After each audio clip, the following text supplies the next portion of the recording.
एक समय की बात है, एक छोटे से गांव में, जो एक घने हरे जंगल के पास बसा हुआ था, एक झबरा और भूखा छोटा कुत्ता रहता था, जिसका नाम ब्रूनो था।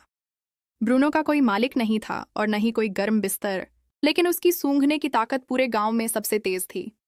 वह दिन भर गांव की गलियों में घूमता रहता, अच्छे लोगों को पूंछ हिलाकर खुश करता और खाने के लिए इधर उधर सूंघता रहता। एक धूप भरी सुबह ब्रूनो कंकड़ पत्थर वाली सड़क पर चलते हुए जा रहा था।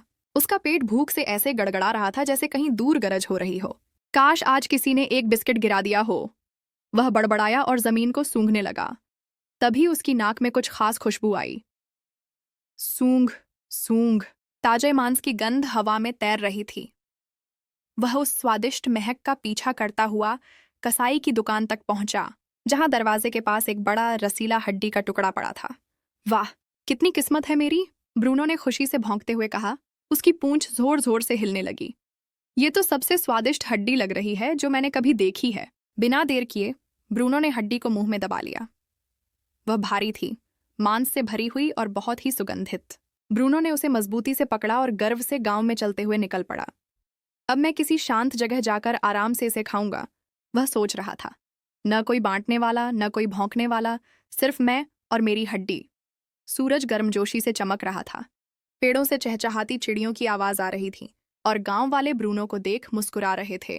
देखो, वो भाग्यशाली छोटा कुत्ता जा रहा है, एक ने कहा। अंततः उसे कुछ अच्छा मिल ही गया। ब्रूनो रुका नहीं।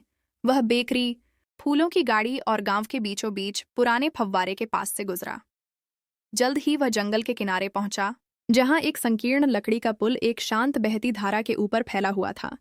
नीचे का पानी सूरज की रोशनी में हीरे की तरह चमक रहा था। ब्रूनो जब पुल के बीच पहुंचा तो नीचे झांकने लगा।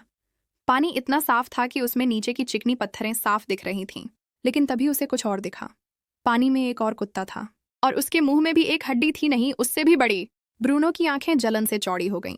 अरे, उसने सोचा, उस कुत्ते के पास तो मुझसे बड़ी हड्डी है, वो मुझे भी चाहिए।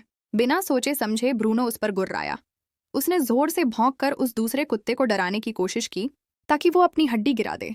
लेकिन जैसे ही ब्रूनो ने मुंह खोला, छपाक, उसकी अपनी हड्डी उसके मुंह से गिरकर पुल से नीचे पानी में जा गिरी। ब्रूनो चौंक गया। नहीं, मेरी हड्डी! वह पानी को हैरानी से देखता रहा। वहां कोई दूसरा कुत्ता नहीं था, बस पानी में उठती लहरें और उसका खोया हुआ हड्डी का टुकड़ा। असल में वह सिर्फ उसका अपना ही प्रतिबिंब था। ब्रूनो वहां चुपचाप खड़ा रहा। उसका दिल भी उसी हड्डी की तरह डूब गया। अभी कुछ ही पल पहले वह कितना खुश था, लेकिन उसकी लालच ने उसे धोखा दे दिया। अब उसके पास कुछ भी नहीं था। ब्रूनो धीरे धीरे पुल से उतरकर धारे के किनारे जा बैठा। चिड़ियाओं अब भी खुशी से गा रही थीं। काश मैंने लालच न किया होता, उसने धीमे से कहा। उसके कान नीचे झुक गए थे।